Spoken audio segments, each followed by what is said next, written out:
Surgeon never gave up on the boy, then found a drawing that changed everything.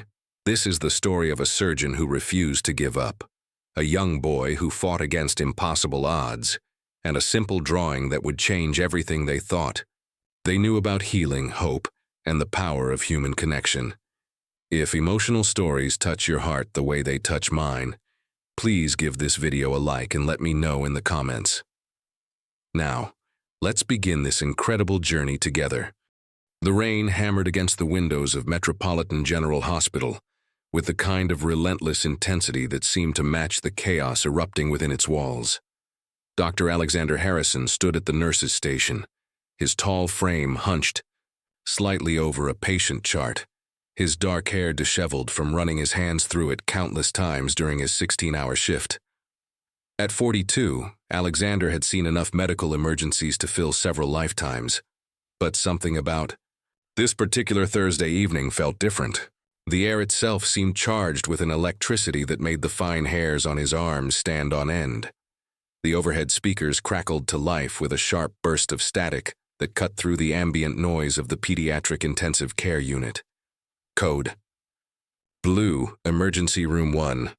Code Blue, Emergency Room 1. All available trauma staff to Emergency Room 1 immediately. The announcement echoed through the corridors like a battle cry, sending medical personnel scrambling in every direction. Alexander's head snapped up from the chart he'd been reviewing, his piercing blue eyes immediately alert despite the exhaustion that had been weighing on his shoulders just moments before. His stethoscope swayed against his chest as he broke into a run, his worn surgical shoes squeaking against the polished linoleum floors. The sound of his footsteps joined a symphony of others racing toward the same destination, creating a drumbeat of urgency that reverberated through the hospital's sterile hallways. As he rounded the corner leading to the emergency department, Alexander could see the controlled chaos that always accompanied a major trauma case. Nurses wheeled equipment into position with practiced efficiency, while residents huddled around computer screens, pulling up protocol charts and medication dosages. The automatic doors to Emergency Room 1 stood wide open, revealing a scene that would be forever etched into Alexander's memory. On the gurney lay a small figure that seemed almost impossibly fragile against the stark white sheets. The boy couldn't have been more than 8 years old, his slight frame barely creating a depression in the mattress beneath him. His sandy brown hair was matted with blood that had begun to dry in dark, rust-colored streaks across his pale forehead. His clothes, what remained of them after the paramedics had cut them away, told the story of a childhood interrupted. A faded superhero t-shirt, now torn and stained, and small sneakers with cartoon characters that seemed to mock the gravity of the situation. Dr. Sarah Chen, the attending emergency physician, looked up as Alexander entered the room. Her usually composed features were etched with concern, and when she spoke, her voice carried the weight of bad news. 8-year-old male hit by a vehicle while riding his bicycle. Multiple trauma including severe head injury, possible internal bleeding, and compound fractures to both legs. Vitals are unstable and declining rapidly. We need to get him to surgery immediately, but Alex... She paused, meeting his eyes with a look that conveyed everything she couldn't say aloud in front of the medical team. Alexander moved to the boy's side, his trained hands already beginning their preliminary examination. The child's breathing was shallow and irregular, supported by the ventilator that had been hastily connected by the paramedics. His skin had taken on a waxy, translucent quality that Alexander recognized as one of the body's responses to severe trauma and blood loss. But it was the boy's face that struck him most profoundly. Even unconscious and battered, there was something peaceful about his expression, as if he were simply sleeping through a bad dream that he trusted someone else would handle. "What's his name?" Alexander asked, his voice barely above a whisper, as he continued his examination. "Tommy," replied one of the paramedics who had brought him in. "Tommy Richardson, 8 years old. Parents are on their way, but..." He didn't finish the sentence, but Alexander understood. The boy's injuries were so severe that there might not be time to wait for his family to arrive. Alexander's hands moved with the precision of someone who had performed countless surgeries, checking pupils, testing reflexes, assessing the extent of the damage. Each finding painted a grimmer picture than the last. The head injury alone was life-threatening, but combined with the internal bleeding and trauma to his legs, Tommy's chances of survival were slim at best. Any reasonable doctor would prepare the family for the worst while doing everything medically possible, but something deep within Alexander's chest had already made a different decision. "Prep or 3 immediately," he commanded, his voice carrying the authority that came from years of making split-second decisions that meant the difference between life and death. "Get me 6 units of O-negative blood standing by, and I want our best anesthesiologist on standby. Also, call Dr. Martinez from neurosurgery and Dr. Kim from orthopedics. We're going to need a full team for this."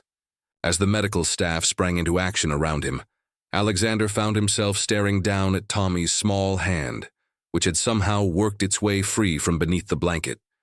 His fingers were long and slender, the nails bitten down to the quick, in the way that suggested nervous energy, or perhaps artistic tendencies. There was a small scar on his knuckle, probably from some childhood adventure that had seemed monumental at the time, but now appeared insignificant compared to the battle he was fighting for his life. "Dr. Harrison," Dr. Chen called out, her voice cutting through his thoughts. "His parents just arrived. They're asking to see him before surgery." Alexander nodded, knowing that this might be their last chance to see their son alive. As the medical team prepared to transfer Tommy to the operating room, Alexander stepped back to allow the boy's parents their precious moments. Through the glass partition, he watched as a woman with the same sandy brown hair as Tommy rushed to his bedside, her hand covering her mouth to stifle a sob. Behind her, a tall man with broad shoulders and calloused hands placed a protective arm around his wife, his own eyes glistening with unshed tears. The mother leaned down and whispered something into Tommy's ear, her lips barely moving as she spoke words meant only for her son. Alexander couldn't hear what she said, but he could see the way her shoulders shook with each silent sob. The father stood rigid, trying to be strong for his family, even as his world crumbled around him. Alexander had witnessed this scene countless times before, but something about the Richardsons struck him differently. Perhaps it was the genuine love that radiated from them, or maybe it was the way they both seemed to understand that their boy was fighting the battle of his life. When the family's time was up, Alexander approached them with the careful bedside manner that had served him well throughout his career. "Mr. and Mrs. Richardson, I'm Dr. Alexander Harrison. I'll be performing Tommy's surgery tonight.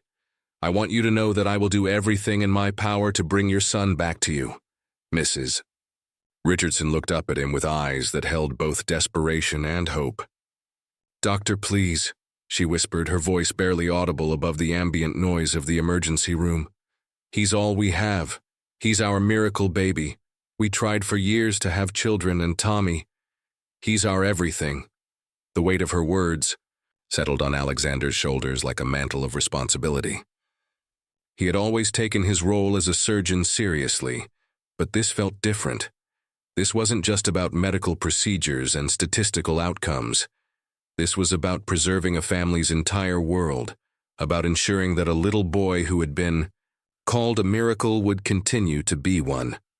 As they wheeled Tommy toward the operating room, Alexander walked alongside the gurney, his hand resting gently on the boy's arm. The journey down the hallway seemed to stretch on forever, each step bringing them closer to a moment that would determine whether Tommy Richardson would see another sunrise.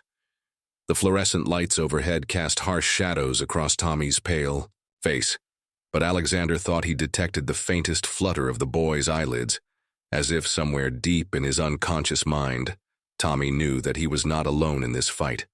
The operating room hummed with the quiet efficiency that came from years of practice and the unspoken understanding that lives hung in the balance.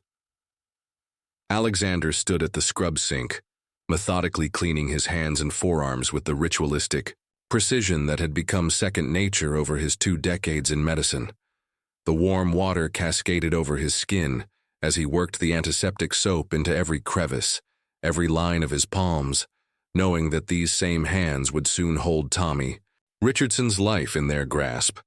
Through the observation window, he could see the surgical team preparing the operating theater. Nurses moved with choreographed precision, arranging instruments on sterile tables while the anesthesiologist checked and double-checked his equipment. The monitors that would soon display Tommy's vital signs stood silent and dark, waiting to tell the story of whether an 8-year-old boy would survive the night. Dr. Elena Martinez, the hospital's chief neurosurgeon, appeared beside Alexander at the scrub sink. Her dark hair was already tucked beneath her surgical cap, and her brown eyes held the same determined focus that Alexander recognized in himself. "I've reviewed the scans," she said quietly, her voice barely audible above the running water. "The intracranial pressure is severe, Alex. We're looking at significant brain swelling, and there's evidence of bleeding in multiple regions." Alexander nodded grimly, continuing his methodical scrubbing. He had seen the same scans, had studied them until he could visualize every shadow and anomaly. "What are his chances, Elena? Give it to me straight." She paused in her own preparation, choosing her words carefully. "If we were talking about an adult with these injuries, I'd say less than 10%. With a child..." She trailed off, but Alexander understood.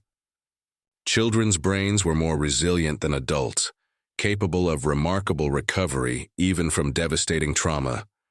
But Tommy's injuries pushed the boundaries of what even a young brain could overcome. "Then we make sure he's in that 10%, Alexander said, his voice carrying a conviction that surprised even him. There was something about Tommy that had touched something deep within his professional soul, something that went beyond medical obligation and entered the realm of personal mission. Dr. James Kim, the orthopedic surgeon, joined them as they finished their preparations. His usually jovial demeanor was replaced by the serious focus that critical cases demanded. "The leg fractures are extensive," he reported. "We're looking at multiple breaks in both tibias and fibulas, plus damage to the growth plates. Even if we can save his life, Alex, he may never walk normally again." Alexander absorbed this information without flinching. He had learned long ago that in medicine, you dealt with one crisis at a time, one decision at a moment. Right now, the only thing that mattered was keeping Tommy alive long enough to worry about his future mobility. They entered the operating room in single file, their hands raised and dripping with antiseptic solution. The surgical nurses helped them into their sterile gowns and gloves with practiced efficiency, each movement precise and economical. Alexander approached Tommy's still form on the operating table, and for a moment, the clinical setting fell away. The boy looked even smaller on the adult-sized surgical table, his slight frame dwarfed by the array of medical equipment surrounding him. His face, now cleaned of blood, revealed features that spoke of innocence and youth. His sandy hair had been partially shaved to allow access to his head wounds, giving him a vulnerable appearance that tugged at Alexander's heart. The steady beeping of the heart monitor provided a rhythmic soundtrack to the drama about to unfold. "Vitals are stable for now," announced Dr. Patricia Woods, the anesthesiologist. "Blood pressure is low but manageable, heart rate elevated but steady. He's fighting, Alex. This kid has spirit." Alexander positioned himself at Tommy's head, while Dr. Martinez prepared to address the brain injuries. The scalp had been cleaned and draped, revealing the full extent of the trauma. The impact had caused multiple fractures to the skull, and the underlying brain tissue showed signs of severe swelling and bleeding. Alexander had performed hundreds of neurosurgical procedures, but each one still filled him with a mixture of confidence and humble recognition of the delicate nature of the human brain. "Beginning craniotomy," he announced to the room, his voice steady despite the gravity of the situation. The surgical drill whirred to life as he began the precise work of creating access to Tommy's injured brain. Each movement was calculated, each cut deliberate. The room fell into the focused silence that accompanied the most critical moments of surgery, broken only by the steady rhythm of the monitors and the quiet requests for instruments. As Alexander worked, he found his mind wandering to Tommy's parents, who were undoubtedly sitting in the surgical waiting room, holding each other as they counted the minutes and prayed for their son's survival. He thought about Mrs. Richardson's words about Tommy being their miracle baby, about the years of hoping and trying that had led to his birth. The weight of their faith in him settled on his shoulders like a heavy cloak. "I'm seeing significant hemorrhaging in the temporal lobe," Dr. Martinez observed, her voice tight with concentration. "We need to control this bleeding before we can address the swelling." Alexander's hands moved with practiced precision, using microscopic instruments to locate and seal the damaged blood vessels. Each successful repair was a small victory, but there were so many injuries that progress felt agonizingly slow. Time seemed to stretch and compress simultaneously. Minutes felt like hours, yet he was acutely aware that every second counted in Tommy's fight for survival. "Blood pressure dropping," Dr. Woods announced, her voice carrying a note of concern. "We may be losing him." Alexander's jaw tightened, but his hands remained steady. "Increase the dopamine drip," he ordered, "and prep 2 more units of blood. We're not losing this boy." The next several hours passed in a blur of intense concentration and split-second decisions. Alexander and his team worked with the synchronized precision of a well-rehearsed orchestra, each surgeon handling their area of expertise while maintaining constant communication about Tommy's overall condition. Dr. Kim worked on stabilizing the leg fractures, inserting rods and pins to hold the shattered bones in place, while Alexander and Dr. Martinez battled to save Tommy's brain function. Throughout the surgery, Alexander found himself talking quietly to Tommy, even though the boy was unconscious and unlikely to hear him. "Stay with us, buddy," he whispered during a brief pause to rest his hands. "Your mom and dad are waiting for you. They need you to fight through this." As the surgery progressed into its 4th hour, the team faced their most critical moment. Tommy's brain pressure had increased dramatically, threatening to cause irreversible damage to his cognitive functions. Alexander was faced with a decision that would haunt him regardless of the outcome: perform a risky procedure that could save Tommy's life, but potentially leave him with severe disabilities, or continue with conservative treatment that offered better quality of life outcomes but lower survival chances. He looked down at Tommy's peaceful face, thinking about the boy's parents in the waiting room, about their description of him as their miracle. In that moment, Alexander made the decision that would define not only Tommy's future, but his own understanding of what it meant to fight for a patient's life. He would take the risk, perform the aggressive intervention, and trust that Tommy's young brain would prove as resilient as his spirit seemed to be. "We're going to decompress more aggressively," he announced to the team. "I know it's risky, but this boy deserves every chance we can give him." The surgical team exchanged glances, but nodded their agreement. They had all seen Alexander's dedication to his patients, and they trusted his judgment even in the most difficult circumstances. As he began the delicate procedure, Alexander whispered another promise to the unconscious boy. "I won't give up on you, Tommy. We're going to get through this together." The surgery had lasted 8 grueling hours. As the first rays of dawn filtered through the hospital windows, Alexander finally stepped back from the operating table, his surgical gown damp with perspiration and his hands trembling slightly from the sustained concentration. Tommy Richardson lay before him, his small chest rising and falling with the mechanical assistance of the ventilator, his head wrapped in pristine white bandages that seemed too large for his delicate features. "Surgery complete," Alexander announced to the room, though his voice carried none of the satisfaction that usually accompanied a successful procedure. Success, in this case, was measured not by what they had accomplished, but by what Tommy would be able to accomplish in the days and weeks ahead. The true test of their work would unfold in the pediatric intensive care unit, where Tommy would either wake up as the same bright 8-year-old boy his parents remembered, or as someone forever changed by the trauma his young brain had endured. Dr. Martinez peeled off her surgical gloves with the careful deliberation of someone who had just completed one of the most challenging procedures of her career. "The decompression went as well as we could have hoped," she said, her voice professionally optimistic, but tinged with the caution that came from years of experience. "We've controlled the bleeding and reduced the intracranial pressure significantly. Now we wait and see how his brain responds to the intervention." As the surgical team began the process of transferring Tommy to the intensive care unit, Alexander found himself reluctant to leave the boy's side. There was something about Tommy's peaceful expression that seemed to communicate a trust that Alexander felt honor-bound to protect. The boy's parents had placed their faith in him, and that faith had become a weight that Alexander carried not as a burden, but as a sacred responsibility. The pediatric intensive care unit was a place of whispered conversations and muted lighting, where the boundary between life and death was measured in the steady beeping of monitors and the gentle whoosh of ventilators. Tommy's room was equipped with the most advanced monitoring equipment the hospital could provide, each device offering a different perspective on his body's struggle to heal.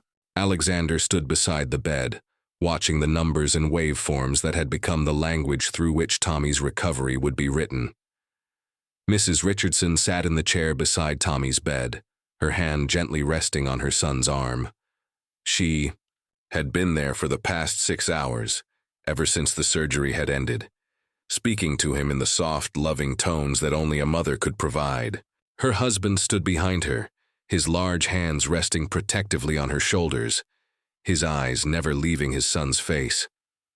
"The surgery went as well as we could have hoped," Alexander told them, choosing his words carefully to convey both hope and realistic expectations. "We were able to control the bleeding in his brain and reduce the pressure that was causing the most immediate danger. His vital signs are stable, and his body is responding well to the treatment." Mr. Richardson's voice was rough with emotion when he spoke. "When will we know if he's going to be okay? When will he wake up?" Alexander had been asked this question countless times throughout his career, and he had learned that parents needed honesty wrapped in compassion. The next 48 to 72 hours will be critical. Tommy's brain needs time to heal from the trauma it's experienced. We've put him in a medically induced coma to give his body the best chance to recover. When we begin to wake him up, we'll have a better understanding of how the surgery has affected his cognitive function. Mrs. Richardson looked up at Alexander with eyes that held both gratitude and fear. "Dr. Harrison, I need to know, will he still be our Tommy? Will he remember us? Will he be able to do the things he loves?" The question hung in the air like a challenge to everything Alexander believed about the practice of medicine. He had saved Tommy's life, but the quality of that life remained an unknown that would unfold over time. "Mrs. Richardson, your son, has shown remarkable resilience throughout this ordeal.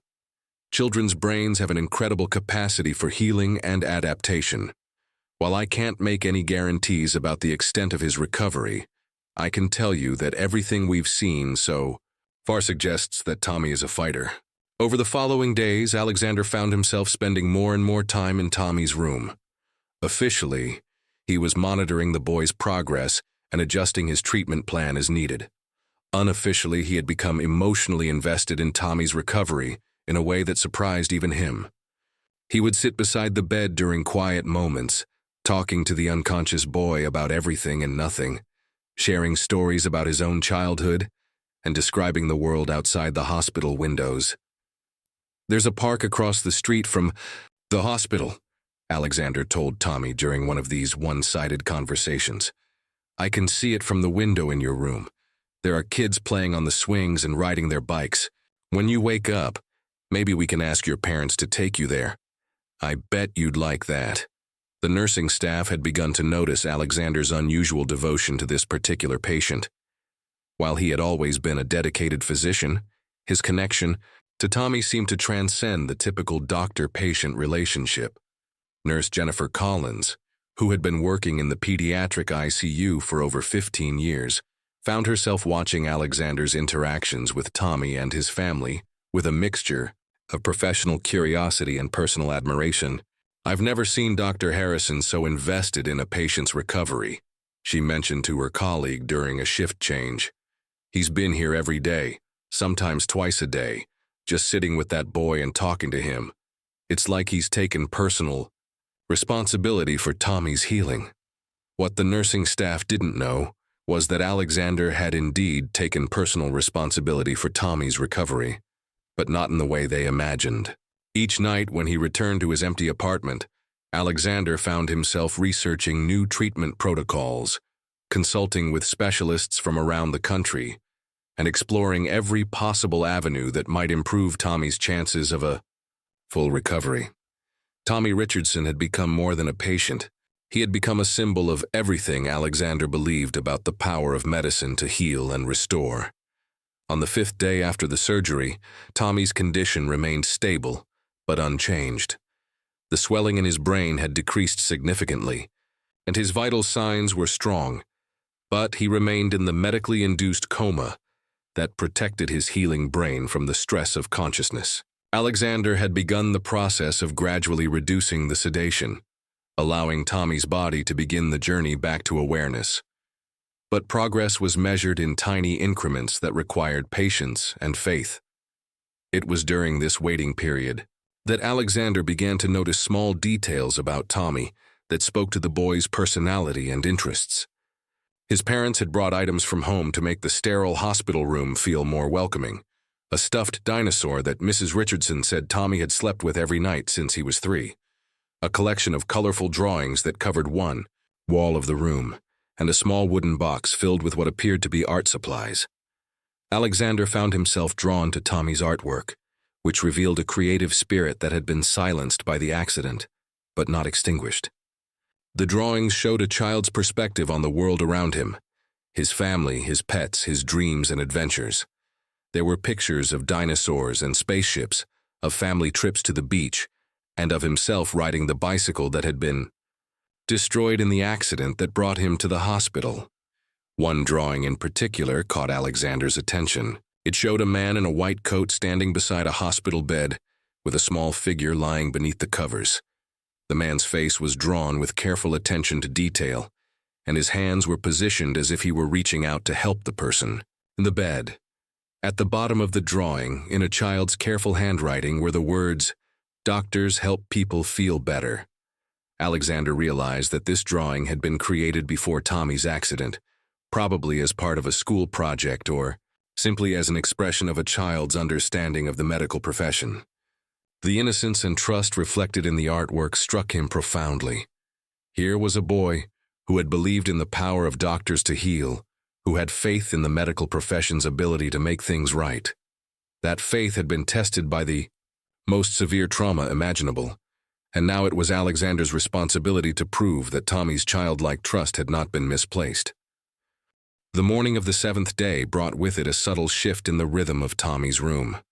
Alexander arrived earlier than usual, carrying a cup of coffee that had grown cold during his walk from the hospital cafeteria to the pediatric intensive care unit. The familiar sounds of medical equipment provided a steady backdrop to his morning routine of checking Tommy's charts and monitoring his vital signs. But something felt different today.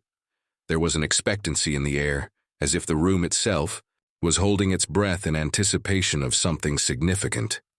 Mrs. Richardson had spent another sleepless night in the chair beside Tommy's bed, her vigil now entering its 2nd week. Her husband had tried to convince her to go home and rest, but she had refused to leave their son's side for more than a few hours at a time. Alexander had grown to admire the depth of her devotion, recognizing in her the same unwavering commitment that had driven him to become a surgeon in the first place. "Good morning, Mrs. Richardson," Alexander said softly, not wanting to disturb the peaceful quiet that enveloped the room. How was his night? She looked up with tired eyes that still managed to convey hope. "I thought I saw his eyelids flutter. Around 3 o'clock this morning. It was just for a moment, but I could have sworn he was trying to wake up. The nurse said it might have been an involuntary muscle response, but I know my son, Dr. Harrison. I know when he's fighting to come back to us." Alexander moved to Tommy's bedside and began his examination with the thorough attention to detail that had become his trademark. He checked the boy's pupils, tested his reflexes, and monitored his responses to various stimuli. What he found filled him with cautious optimism. Tommy's neurological responses were indeed improving, showing signs of increased brain activity that suggested his consciousness was beginning to return. "I think you might be right, Mrs. Richardson," Alexander said, unable to keep the excitement from his voice. His brain activity has increased significantly overnight. We're going to continue reducing his sedation today, and I'm hopeful that we'll see more signs of awareness.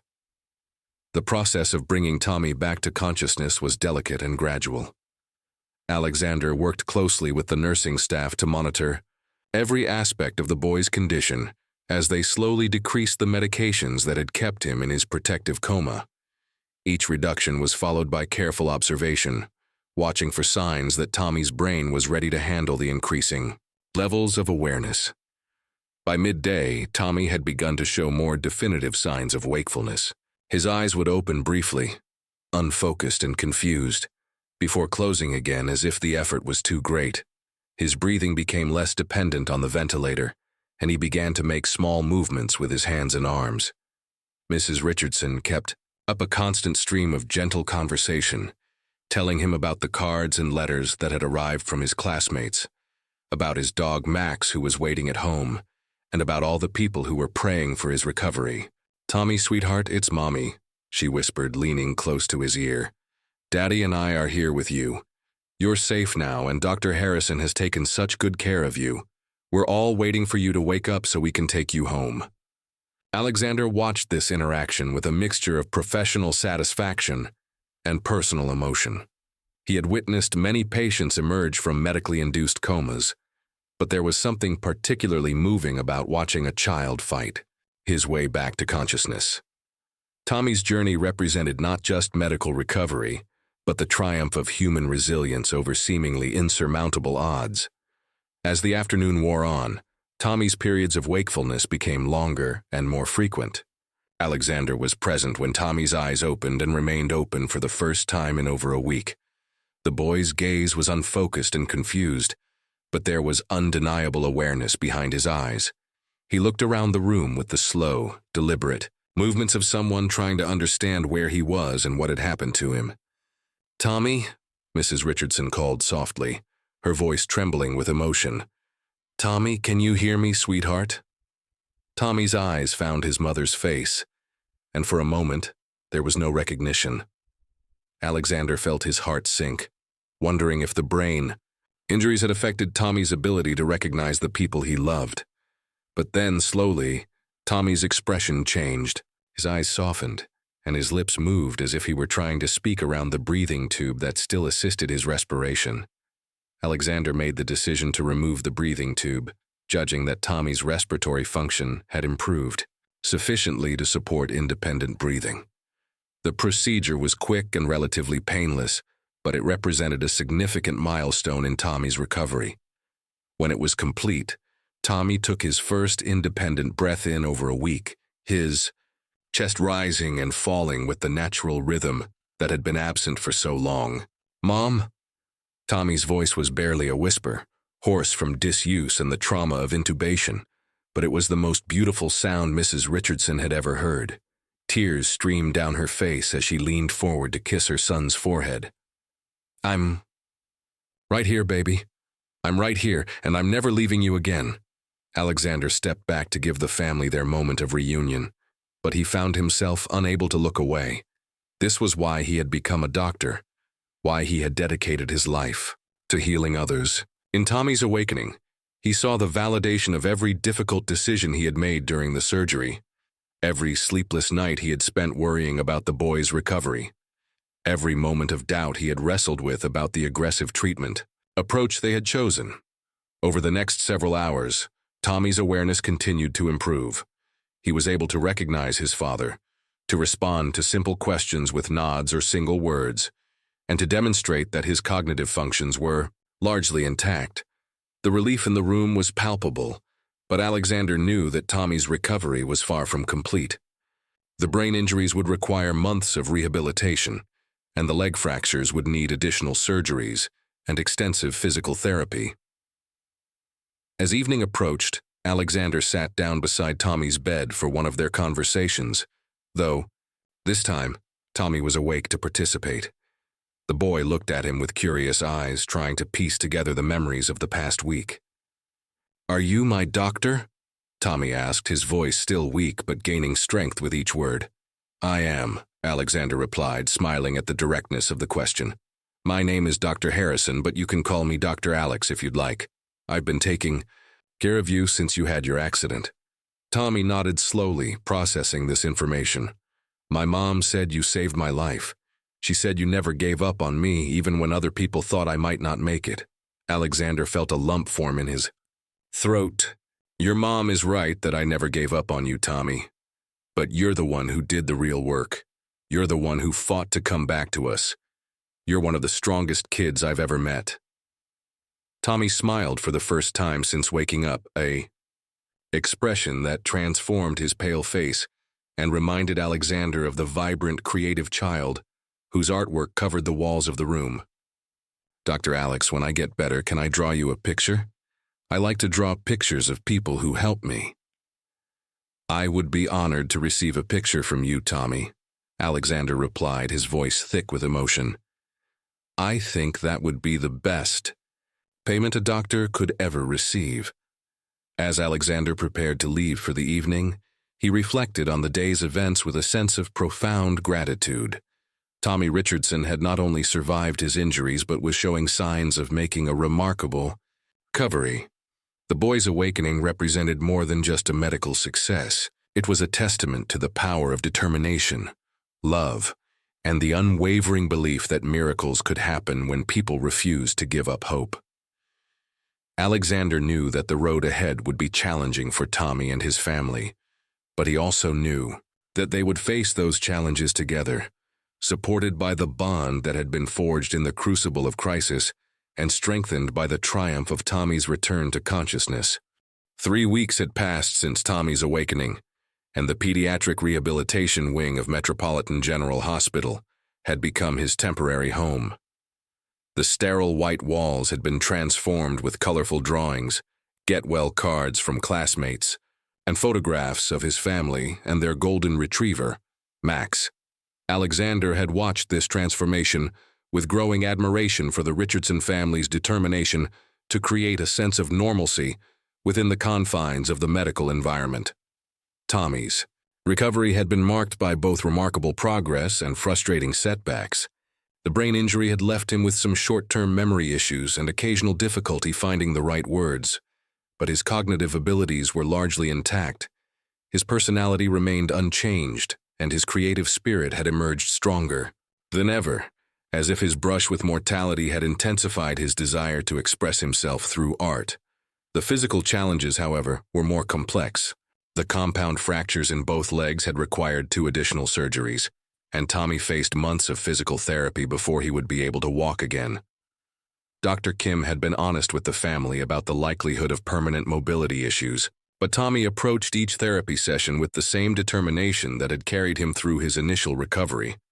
Alexander had made it a point to visit Tommy every day, officially to monitor his neurological recovery, but increasingly, because he found himself drawn to the boy's indomitable spirit.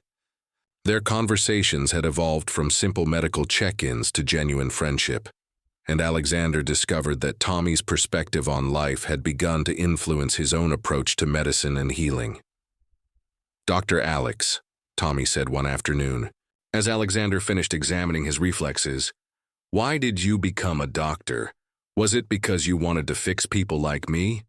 The question caught Alexander off guard with its directness and insight.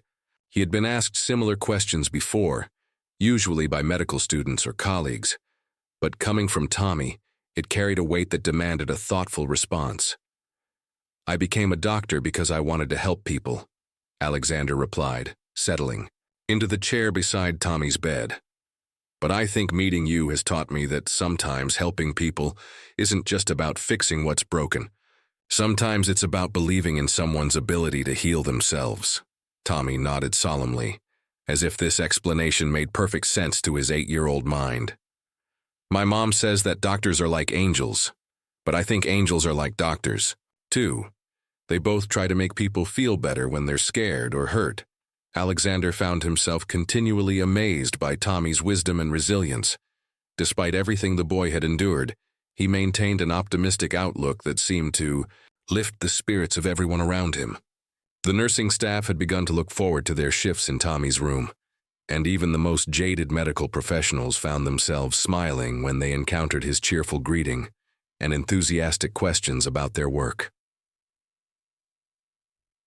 Physical therapy sessions took place in a bright, airy room, filled with specialized equipment designed to help patients rebuild their strength and mobility.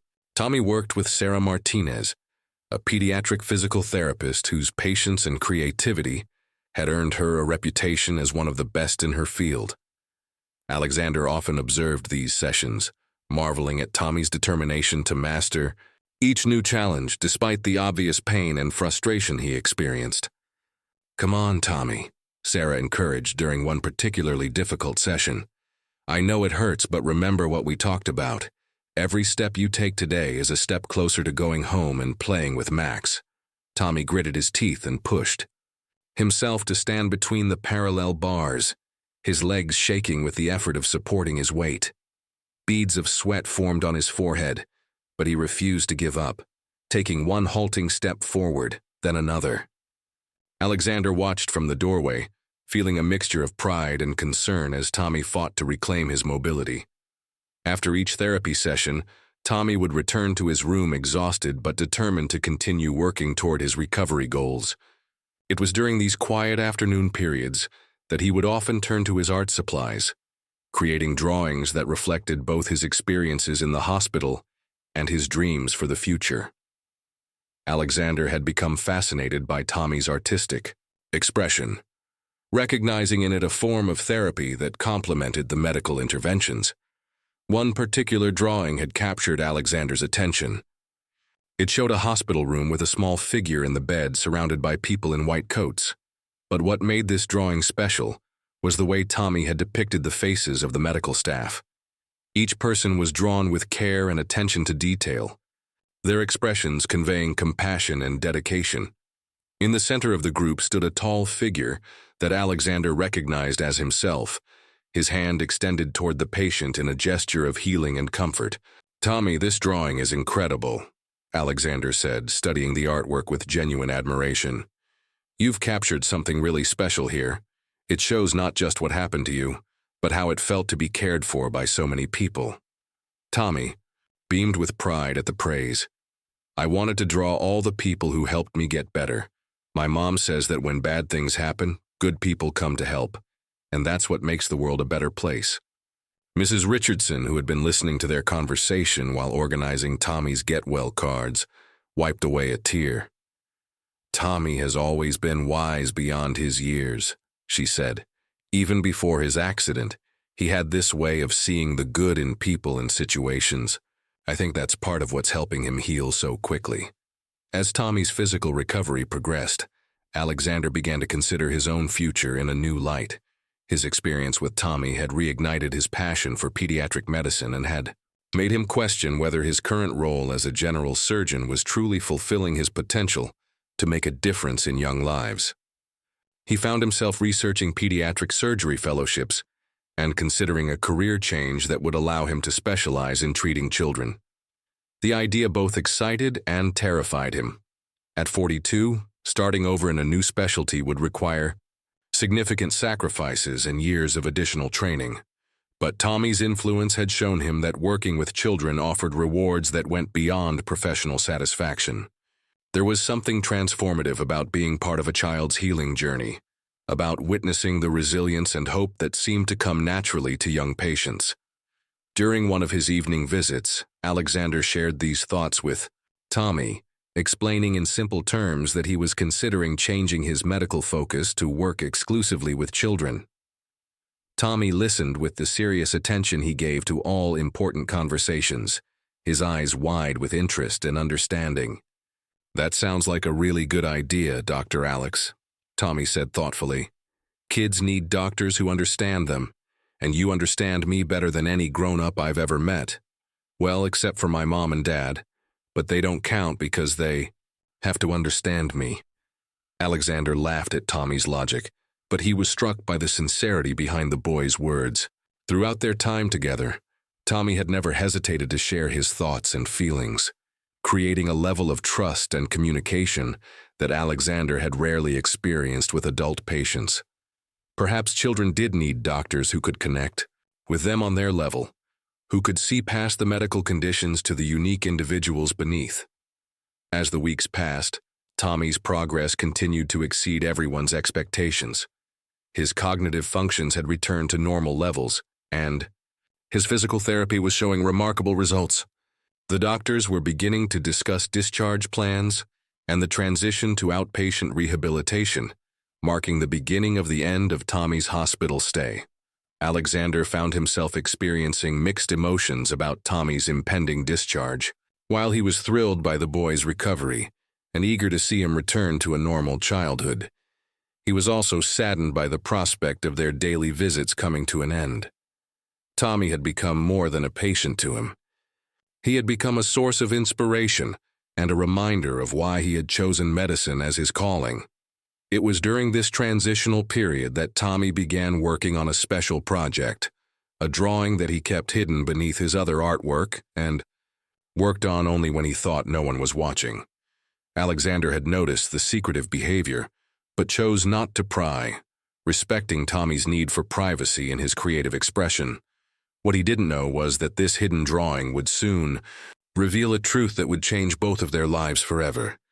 The day of Tommy's discharge had finally arrived, and the pediatric wing buzzed with the bittersweet energy that accompanied a successful recovery. After 6 weeks in the hospital, Tommy Richardson was ready to go home, his medical team confident that he had made sufficient progress to continue his rehabilitation as an outpatient. Alexander stood in the doorway of Tommy's room, watching as Mrs. Richardson carefully packed her son's belongings into several large bags, each item a memento of their incredible journey together. Tommy sat in his wheelchair, his legs still encased in protective braces, but his spirits soaring at the prospect of sleeping in his own bed and reuniting with Max, his golden retriever. His collection of artwork had grown considerably during his stay, and he had insisted on keeping every drawing, every card from classmates, and every photograph that had helped transform his sterile hospital room into a place of hope and healing. "I can't believe this day is finally here," Mrs. Richardson said, her voice thick with emotion as she folded Tommy's favorite pajamas. "6 weeks ago, I wasn't sure we would ever take our son home again. Dr. Harrison, I don't know how we can ever thank you for everything you've done for our family." Alexander felt the familiar tightness in his throat that had become his body's response to the profound gratitude the Richardson family consistently expressed. "Mrs. Richardson, Tommy did all the hard work. I was just privileged to be part of his journey. Your son has taught me more about medicine and healing than I learned in all my years of medical school." Tommy looked up from the book he had been reading, his eyes bright with the intelligence and curiosity that had never dimmed, despite his ordeal. "Dr. Alex, I made something special for you, but I want to give it to you in private. Can we have a minute alone?" Mrs. Richardson smiled knowingly and stepped out into the hallway, understanding that her son had developed a special bond with the surgeon who had saved his life. Alexander pulled up a chair beside Tommy's wheelchair, curious about what the boy had created for him. Tommy reached under his pillow and withdrew a carefully folded piece of paper, his hands trembling slightly with nervousness. "This is the most important drawing I've ever made," he said solemnly. "I worked on it for weeks, and I want you to have it because you saved my life, but also because you became my friend." Alexander accepted the folded paper with the reverence it deserved, understanding that whatever Tommy had created represented something significant in the boy's healing process. As he began to unfold the drawing, Tommy watched his face intently, looking for his reaction to the artwork that had consumed so much of his creative energy. What Alexander saw when he fully opened the paper took his breath away completely. The drawing showed a hospital scene, but it was unlike any of Tommy's previous artwork. This picture depicted 2 figures standing side by side in what appeared to be an operating room. One figure was clearly meant to be Alexander, tall and wearing surgical scrubs, his hands positioned as if he were performing surgery. But it was the second figure that made Alexander's heart stop. Standing beside him in the drawing was another man, also in surgical attire, but this figure had been drawn with extraordinary detail and care. The man's face was kind and gentle, with laugh lines around his eyes, and a warm smile that conveyed both competence and compassion. At the bottom of the drawing, in Tommy's careful handwriting, were the words that would change Alexander's understanding of everything that had happened over the past 6 weeks. Dr. Alex and Dr. Michael, the angels who saved my life together. Alexander stared at the drawing, his hands beginning to shake as the full implications of what he was seeing began to register. The second figure in the drawing bore an unmistakable resemblance to his younger brother Michael, who had died in a car accident 15 years earlier while pursuing his own medical degree. Michael had been planning to specialize in pediatric surgery, driven by the same passion for helping children that Alexander now felt stirring within his own heart. "Tommy," Alexander said, his voice barely above a whisper. "Who is this other doctor in your drawing? Where did you see him?" Tommy looked at Alexander with the matter-of-fact expression that children use when explaining something they consider obvious. "He was with you during my surgery, Dr. Alex. I remember seeing both of you when I was sleeping. He told me that everything was going to be okay and that you were the best doctor in the whole world. He said he was proud of you for not giving up on me." Alexander felt tears streaming down his face as he continued to stare at the drawing. The figure Tommy had drawn was unmistakably Michael, captured with details that the boy could never have known. Michael's distinctive cowlick, the small scar above his left eyebrow from a childhood accident, even the way he held his hands when he was concentrating. Every detail was perfect. "Did this doctor tell you his name?" Alexander asked, his voice shaking with emotion. Tommy nodded earnestly. "He said his name was Dr. Michael and that he was your brother.